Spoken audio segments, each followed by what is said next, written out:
What if I told you that the secret to extraordinary achievement isn't grinding harder, working longer hours, or pushing through resistance, but actually doing the complete opposite? Ancient Taoist masters discovered a principle called Wu Wei, the art of effortless action, that allowed them to accomplish incredible feats while remaining completely relaxed and in harmony with life's natural rhythms. Most people exhaust themselves fighting against the current of life, burning out in pursuit of their goals, while missing the profound truth that water, the softest substance on earth, can carve through the hardest rock simply by flowing consistently in its natural direction. You're either swimming upstream, struggling against every obstacle, or you're learning to move with the current and letting life's natural forces carry you toward your dreams. I've spent the last 3 years studying ancient Taoist texts, interviewing modern practitioners, and personally testing these principles in my own life and business, going from constant stress and burnout to achieving more than ever while feeling completely at ease. In this video, I'm going to reveal the 5 core principles of Wu Wei that will transform how you approach every aspect of your life, from your career and relationships to your personal growth. And I'll show you exactly how to implement each principle starting today, so you can begin experiencing this effortless flow immediately. Ancient Taoist masters would illustrate Wu Wei through the analogy of water. And once you understand why water is the most powerful force on earth, you'll never approach challenges the same way again. Think about it. Water doesn't fight the mountain. It doesn't try to break through solid rock with force, yet over time, the Grand Canyon exists because water simply flowed consistently in its natural direction. The mountain that seemed immovable was gradually shaped by something that offered no resistance. Water teaches us 3 profound lessons about power. First, it always seeks the lowest place, not because it's weak, but because that's where it can accumulate the most strength. While everything else fights to reach the top, water flows to the foundation where it becomes indispensable. Second, water is completely transparent and humble, yet nothing can survive without it. It doesn't seek recognition or credit, yet it enables all life. Third, water can exist in any form, liquid, solid, or gas, adapting to any condition while never losing its essential nature. Now contrast this with how most people approach their goals. They see an obstacle and immediately try to break through it with brute force. They work 16-hour days. They push through exhaustion. They fight against every challenge as if it's an enemy to be conquered. They compete for the highest position, demand recognition for their efforts, and resist any suggestion that they should adapt or change their approach. But what if I told you that this approach is not only ineffective, it's actually working against the natural laws that govern success? The modern business world is filled with people who burn out trying to force their way to success. But if you look at the most successful entrepreneurs and leaders throughout history, you'll notice they all embodied water-like qualities. They were incredibly persistent, but also completely flexible. They were ambitious, but humble. They were powerful, but didn't need to prove their power to anyone. Consider how Steve Jobs approached product development. He didn't try to force consumers to want what Apple was making. He found what people naturally desired and created products that flowed into those existing desires. When the first iPhone was released, it wasn't revolutionary because it introduced completely new technology, but because it found the most natural way to integrate existing technologies into something people intuitively understood and wanted. The water nature principle is about finding the path of least resistance while maintaining unwavering consistency. Water always finds a way, not because it's the strongest, but because it's the most adaptable. When it encounters a rock, it flows around it. When it faces a cliff, it falls gracefully. When it meets a container, it takes its shape without losing its essential nature. But here's the key distinction that most people miss. Flowing like water doesn't mean being passive or giving up on your goals. Water is incredibly persistent and powerful. It can wear away mountains, carve through bedrock, and reshape entire landscapes. The difference is that it accomplishes all of this without resistance, tension, or struggle. It simply follows its nature consistently over time. So how do you apply the water nature in your daily life? First, when you encounter resistance in any area, whether it's a difficult conversation, a challenging project, or a personal goal, pause and ask yourself, what would water do here? Instead of pushing harder, look for the natural path that requires the least force but maintains consistent progress. For example, if you're trying to build a business and keep hitting walls with your current approach, instead of doubling down on the same strategy, observe where the market is naturally flowing. Where is there already momentum you can join rather than creating from scratch?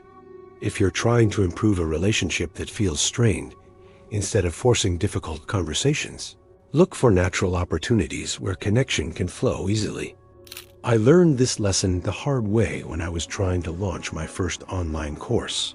I had this idea that I needed to create something completely original and revolutionary.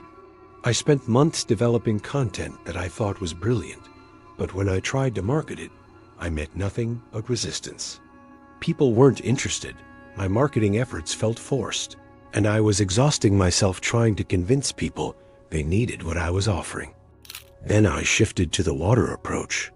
Instead of trying to create demand, I looked for where demand already existed. I joined online communities and simply listened to what people were already asking for help with. I noticed patterns in their questions and challenges.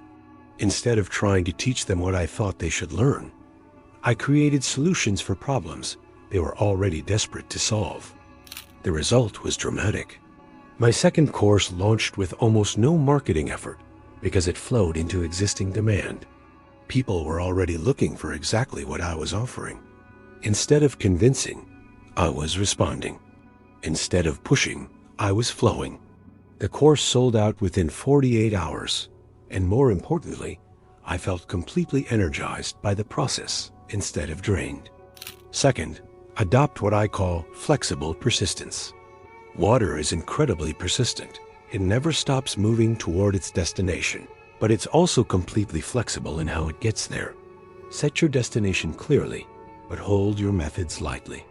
Be willing to change direction, speed up, slow down, or even temporarily flow backward if that's what the natural current requires. This means having what I call principled flexibility. You're absolutely committed to your core values and ultimate vision, but you're completely open to how you achieve them. You're like a river that will definitely reach the ocean, but you're willing to take whatever path the landscape requires. Sometimes flowing straight, sometimes meandering, sometimes moving fast, sometimes moving slowly, but always moving consistently toward your destination. Third, practice shape-shifting without losing essence. Water takes the shape of any container, but it never stops being water. You can adapt to any situation, work with any personality, fit into any environment, while never compromising your core values and authentic self. This is the ultimate form of strength, being so secure in who you are that you can be completely flexible in how you show up. This doesn't mean being fake or manipulative. It means being genuinely interested in understanding and connecting with different types of people and situations. It means being curious about other perspectives rather than defensive about your own. It means being confident enough in your core identity that you don't feel threatened by adapting your communication style, approach, or methods to be more effective in different contexts. I've seen this principle transform relationships, careers, and entire lives. When you stop trying to force the world to accommodate your rigid ways of being and start fluidly adapting while maintaining your core essence, opportunities appear everywhere. People are drawn to you because you make them feel understood and accepted. Challenges become interesting puzzles rather than threatening obstacles. Life starts feeling like a dance rather than a battle. Most people fail not because they don't have good ideas or strong work ethic, but because their timing is completely off. And there's an ancient Taoist concept that explains exactly why some people seem to have perfect timing while others are constantly struggling against the current of life. The Tao teaches us about natural cycles. Everything in life has a season for growth, a season for harvest, a season for rest, and a season for renewal. Just as a farmer doesn't plant seeds in winter or try to harvest in spring, there are optimal times for every action in your life. The wise person learns to read these cycles and align their actions accordingly, while the struggling person tries to force summer crops in winter conditions. But here's where most people get this wrong. They think good timing is about luck or coincidence. The truth is, master timing is a skill you can develop. And once you understand how to read the natural rhythms of life, you'll find that opportunities seem to appear everywhere, doors open effortlessly, and people are naturally drawn to support your endeavors. Think about the last time something amazing happened in your life with perfect timing. It probably felt magical, like the universe conspired to help you. That wasn't luck. That was you unconsciously aligning with natural cycles. Now imagine if you could do this consciously and consistently. I remember when I was trying to launch a podcast several years ago. I had all the technical setup ready. I'd recorded several episodes, and I was planning to launch in January because that's when everyone says you should start new projects. But something felt off.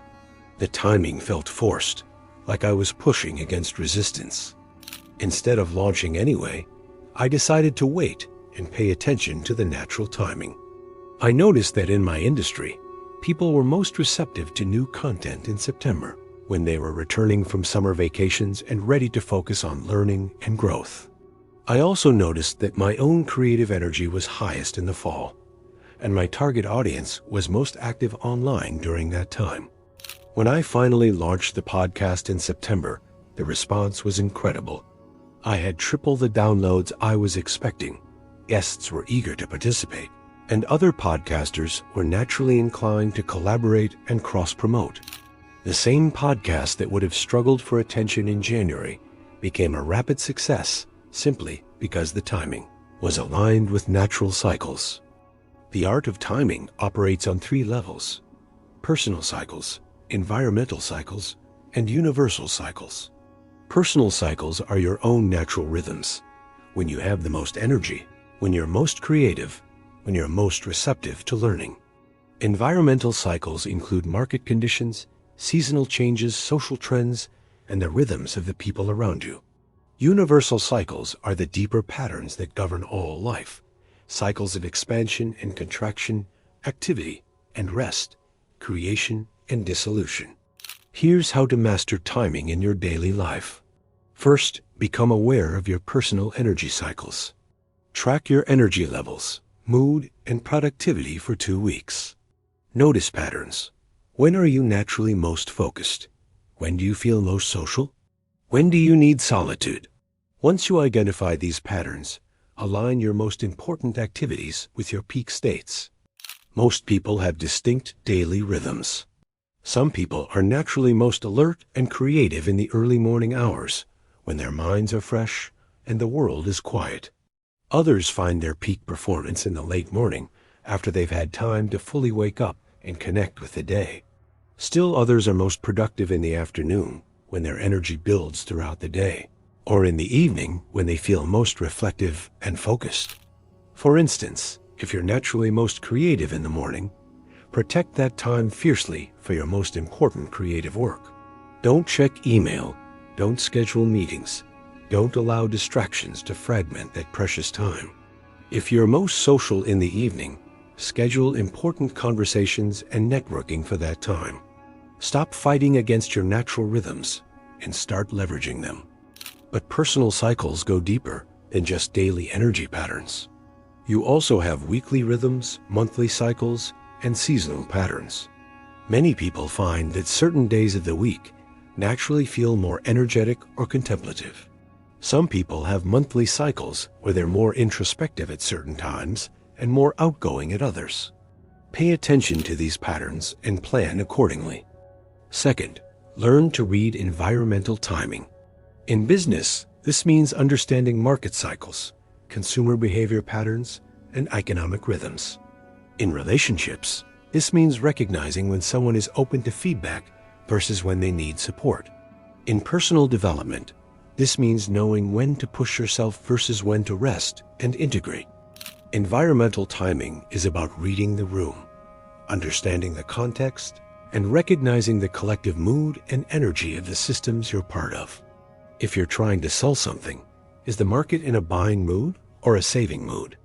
If you're trying to have an important conversation with someone, are they in a receptive state or are they stressed and defensive?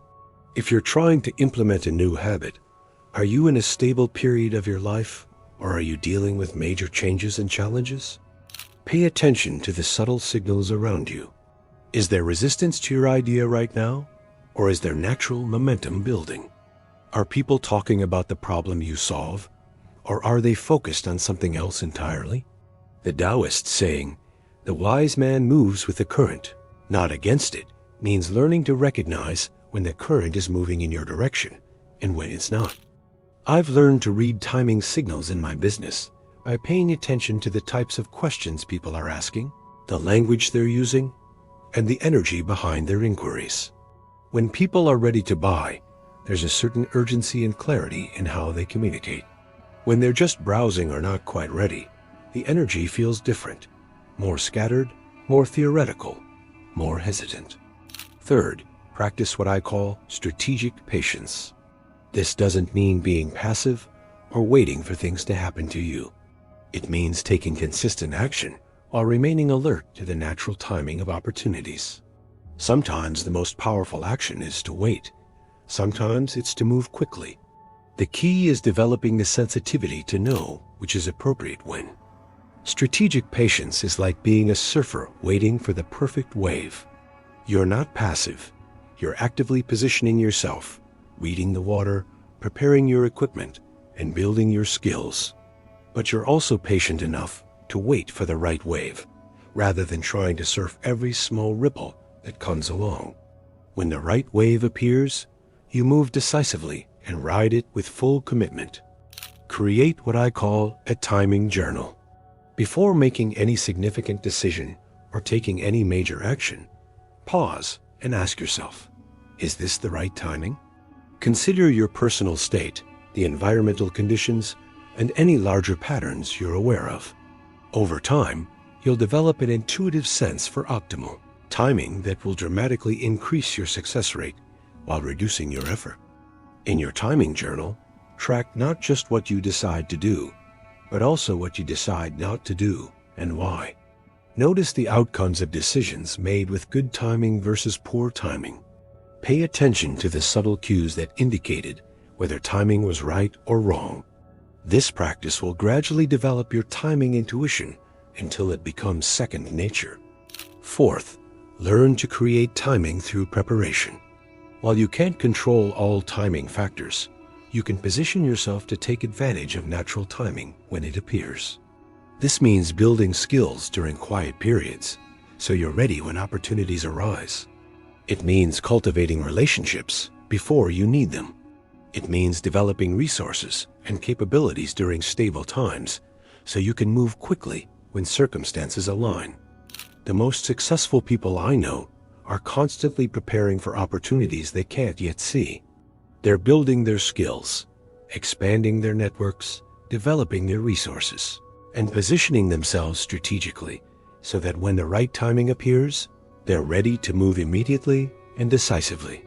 Here's something that will completely change how you think about concentration and productivity. The hardest you've ever had to focus was probably when you were trying to focus, and the times when you were most focused were probably when you forgot you were trying to focus at all. Traditional productivity advice tells you to eliminate distractions, use willpower to maintain concentration, and push through mental resistance. But Taoist masters understood something profound about the nature of attention. Forced focus creates tension, and tension blocks the very flow state. It makes effortless achievement possible. True focus isn't something you create through effort.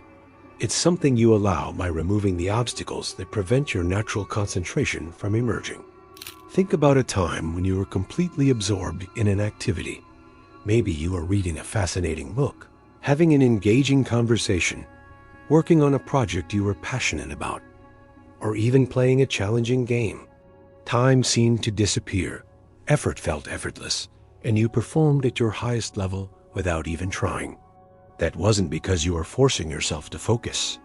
It was because all the conditions were aligned for your natural focus to emerge.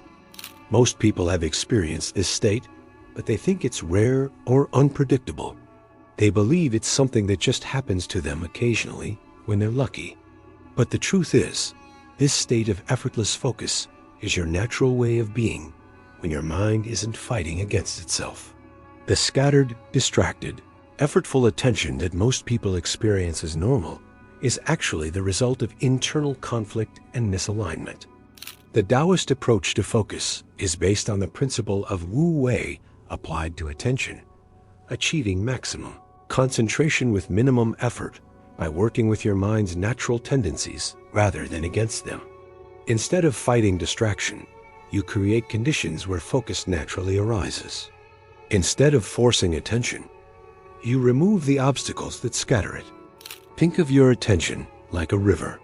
When a river is flowing naturally, the water moves smoothly and powerfully in one direction. But when there are obstacles in the riverbed, rocks, debris, conflicting currents, the water becomes turbulent and scattered. Most people try to improve their focus by adding more force, like trying to make the river flow better by increasing the water pressure. But this just creates more turbulence. The Taoist approach is to clear the riverbed. Remove the obstacles that create turbulence, and the river naturally flows smoothly and powerfully. Remove the internal conflicts that scatter your attention, and your mind naturally focuses with ease and power. Most people's attention is scattered not because they lack willpower, but because they're trying to focus on too many things simultaneously, or they're trying to focus on things that don't naturally align with their interests and energy. It's like trying to concentrate a river by building dams. You create pressure and turbulence. The Taoist way is to clear the riverbed and let the water flow naturally in one direction. Here's how to cultivate effortless focus starting today. First, align your focus with your natural interests and energy cycles. You don't need to force yourself to concentrate on things that genuinely fascinate you.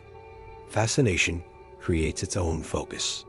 If you're struggling to maintain attention on something, ask yourself, how can I connect this to something I'm naturally curious about? Or, what aspect of this genuinely interests me? For example, if you need to focus on financial planning, but find it boring, connect it to something you do care about. Maybe your dreams of travel, your desire to help your family, or your interest in understanding how successful people think about money. When you find the connection between necessary tasks and your genuine interests, focus becomes effortless. I discovered this principle when I was struggling to focus on learning marketing for my business. Marketing felt dry and manipulative to me, and I could barely get through a single article without my mind wandering. Then I realized that what I was really interested in was psychology, understanding how people think, what motivates them, and how to genuinely help them solve their problems. When I reframed marketing as applied psychology, everything changed. Instead of trying to force myself to learn marketing tactics, I studied the psychology behind why people make decisions, what creates trust, and how to communicate in ways that genuinely serve people. My focus became effortless because I was now exploring something I was naturally fascinated by. Second, practice what I call single pointing. This isn't about multitasking or trying to focus on everything at once. It's about choosing one primary focus for each time period and allowing everything else to fade into the background. The human mind can only truly focus on one thing at a time anyway. Multitasking is really just rapid switching between focuses, which exhausts your mental energy. Choose one primary intention for your morning, one for your afternoon, and one for your evening. Not one task, but one overarching intention that can include multiple related activities. For instance, your morning intention might be creative expression, which could include writing, brainstorming, and designing. Your afternoon intention might be connection and communication, which could include meetings, calls, and correspondence. This approach works because it aligns with how your brain naturally organizes attention. Your brain is designed to have one primary focus at a time, with everything else operating in the background.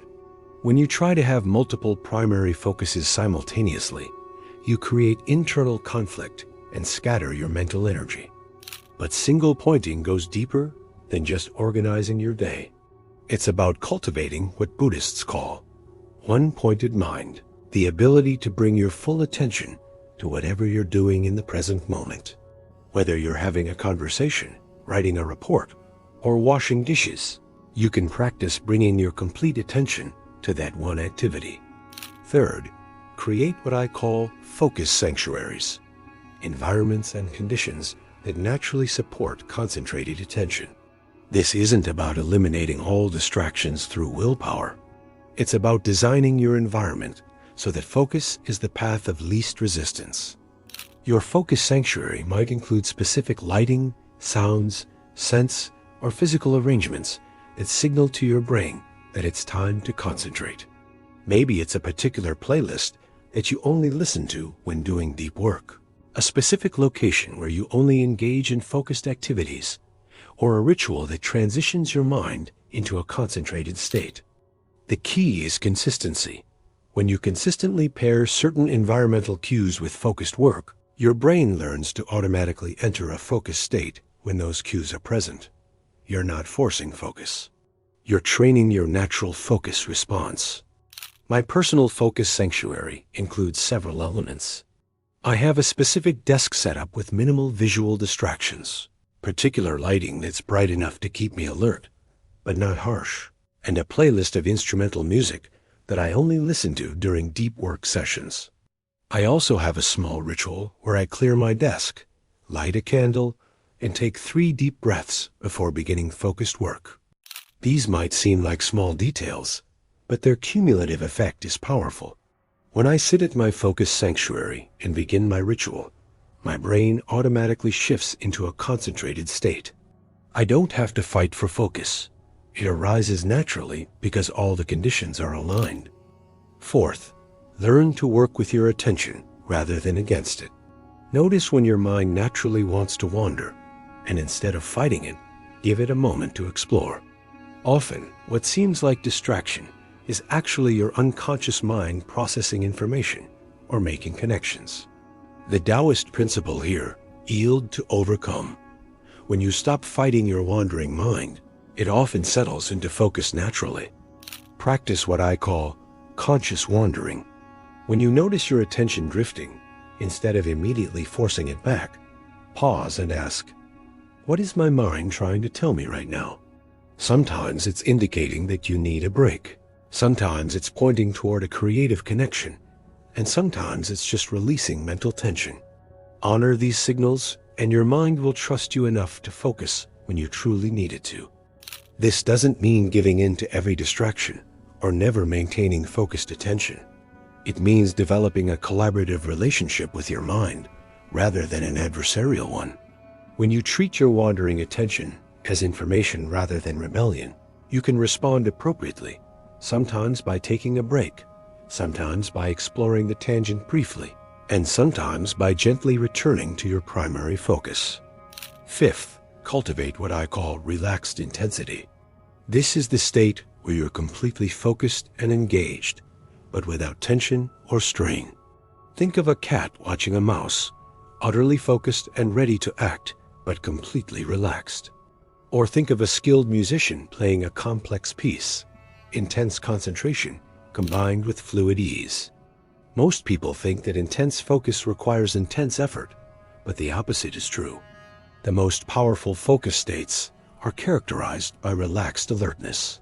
You're completely present and engaged, but you're not fighting or forcing. You're like water flowing powerfully, but smoothly. To develop relaxed intensity, practice what I call effortless effort. When you're engaged in focused work, regularly check in with your body and mind. Are you creating unnecessary tension? Are you holding your breath? Are you gripping your pen too tightly? Or hunching your shoulders? Notice these signs of forced effort and consciously relax while maintaining your focus. There's a profound truth about life that most people discover too late. Every strength contains the seed of a weakness. Every opportunity contains a hidden challenge. And every success contains the potential for failure. But instead of seeing this as a problem to solve, Taoist masters saw it as the fundamental nature of reality to be embraced and harmonized. The concept of yin and yang isn't just an abstract philosophy. It's a practical guide for navigating every aspect of your life. Most people exhaust themselves trying to eliminate the negative aspects of their experience. But what if I told you that the secret to effortless flow is learning to dance with opposing forces rather than trying to eliminate them? Think about any area of your life where you're struggling right now. I guarantee that somewhere in that struggle, you're trying to have only the positive aspects of something while avoiding the negative aspects. You want success without failure, confidence without vulnerability, love without the risk of loss, or growth without discomfort. But this approach is like trying to have a coin with only one side. It's impossible and leads to constant frustration. This is why so many successful people become deeply unhappy, why many confident people become arrogant, and why many people who achieve their dreams find them empty. They succeeded in getting what they thought they wanted, but they never learned to harmonize the opposing forces that come with any achievement. Consider the entrepreneur who works incredibly hard to build a successful business, only to discover that success brings new challenges, more responsibility, more complexity, more people depending on them, more opportunities, but also more difficult decisions. If they only wanted the positive aspects of success, the money, recognition, and freedom, they'll be constantly frustrated by the challenges that success inevitably brings. The Taoist approach is different. Instead of trying to eliminate opposing forces, you learn to harmonize them, using each to balance and strengthen the other. This doesn't mean passive acceptance or giving up on your goals. It means understanding that opposition is often the very thing that creates the energy and direction you need to achieve what you want. Consider the relationship between effort and ease. Most people think these are opposites. Either you're working hard or you're relaxing. But masters of Wu Wei understand that the most powerful action often comes from the harmony between effort and ease. Like a skilled martial artist who is simultaneously relaxed and alert, you can learn to apply focused effort while maintaining inner ease. Or consider the relationship between confidence and humility. Most people see these as contradictory. You're either confident or humble. But true confidence actually includes humility. The most genuinely confident people are also the most willing to learn, to admit mistakes, and to acknowledge what they don't know. Their confidence comes not from believing they have all the answers, but from trusting their ability to figure things out. Here's how to harmonize opposing forces in your daily life. First, identify the primary polarity you're currently trying to resolve. Maybe it's work and rest, independence and connection, confidence and humility, security and adventure, control and surrender, or strength and vulnerability.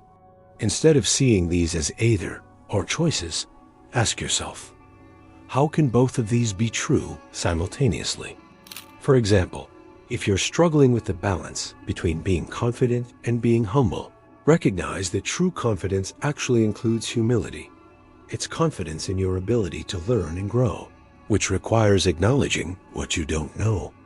If you're struggling between security and adventure, look for ways to create security that enables adventure, or adventures that increase your long-term security. I learned this lesson deeply when I was trying to balance growing my business with spending time with my family. For months, I felt torn between these two priorities. When I was working, I felt guilty about not being with my family. When I was with my family, I felt anxious about work I wasn't doing. I was treating them as opposing forces that I had to choose between. Then I realized that I could harmonize these forces by finding ways for them to support each other.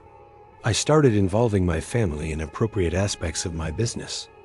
My kids would help me prepare materials for workshops.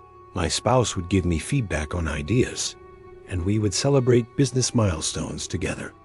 I also structured my business to create more freedom and flexibility for family time, rather than treating family time as something that took away from business success.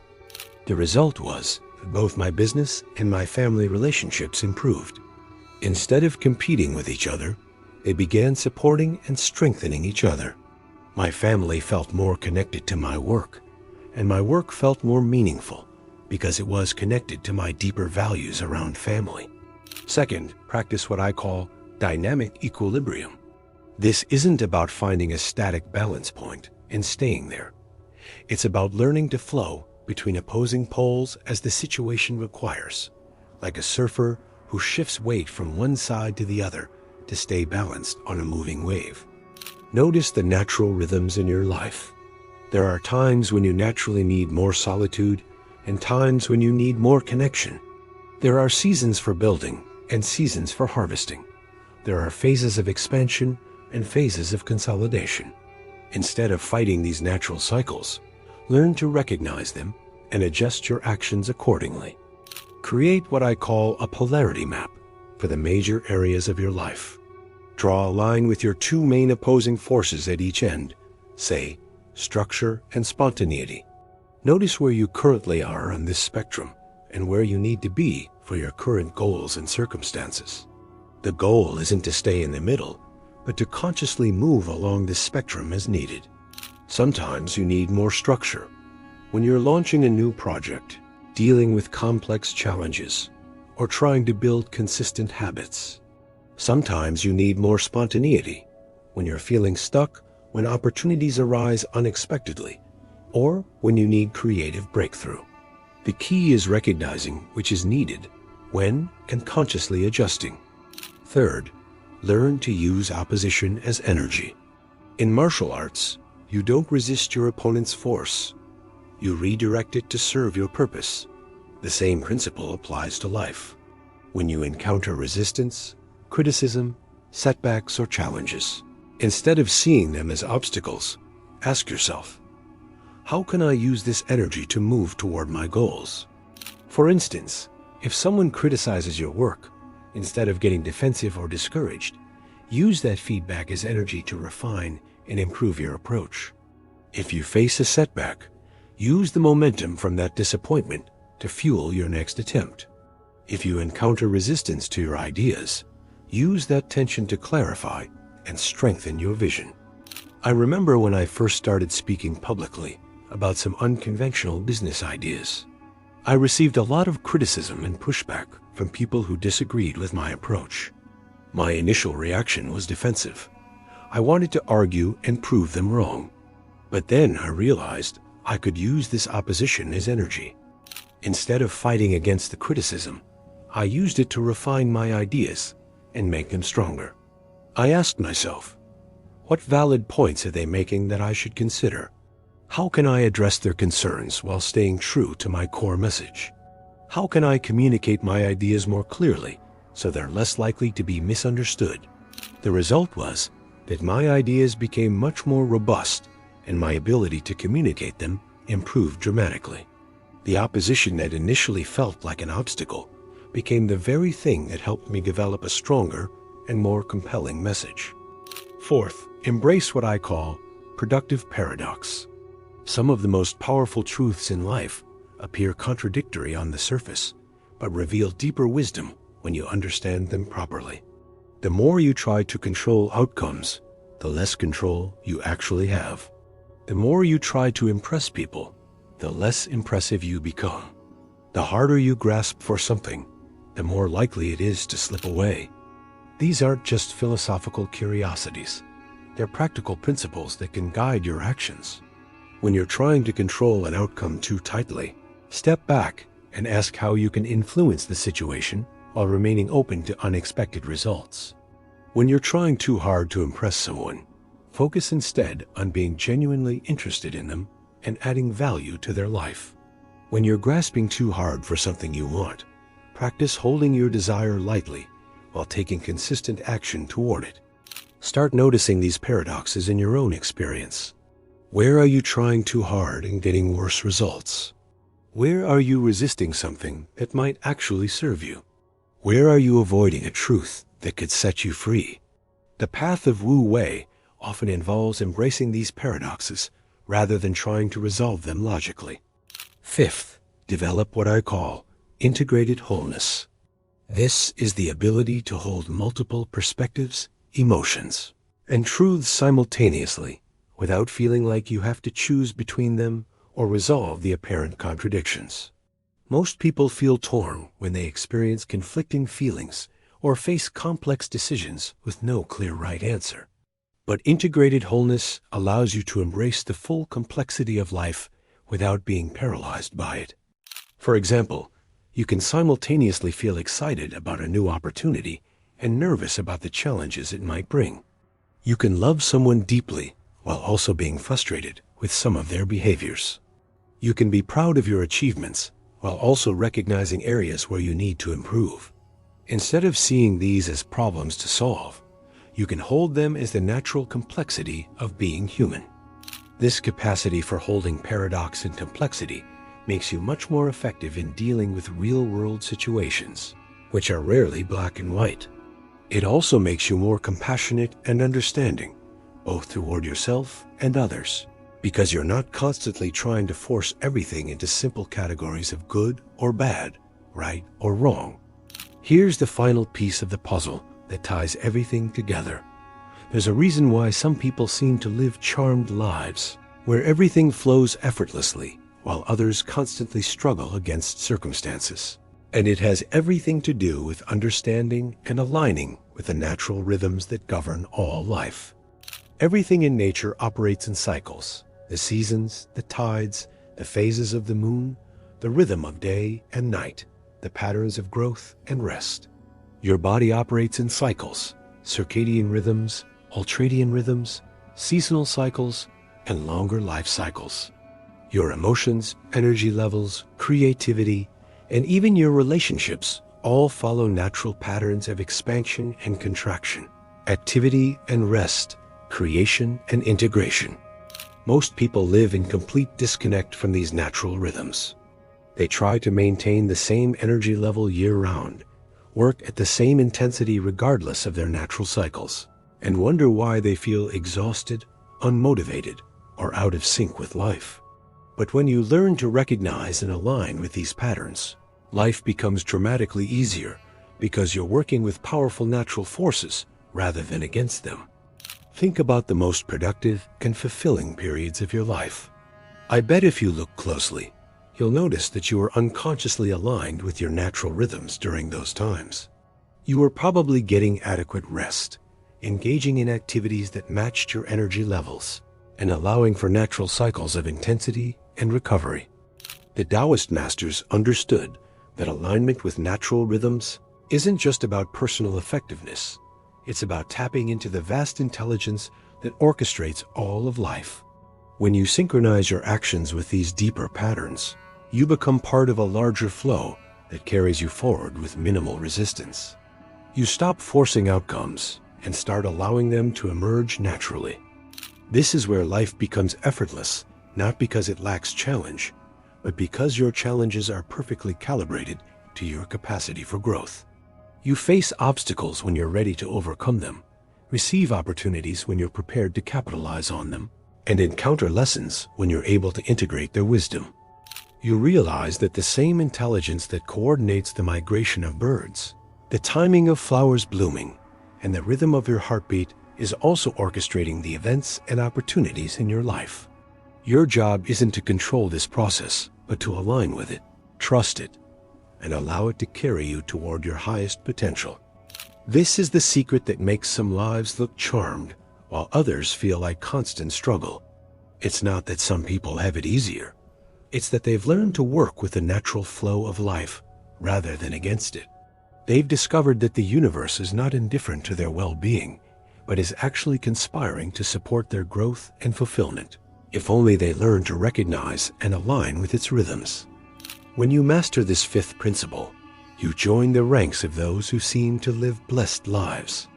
not because they avoid challenges, but because they meet them with perfect timing, adequate preparation, and the full support of forces much greater than themselves.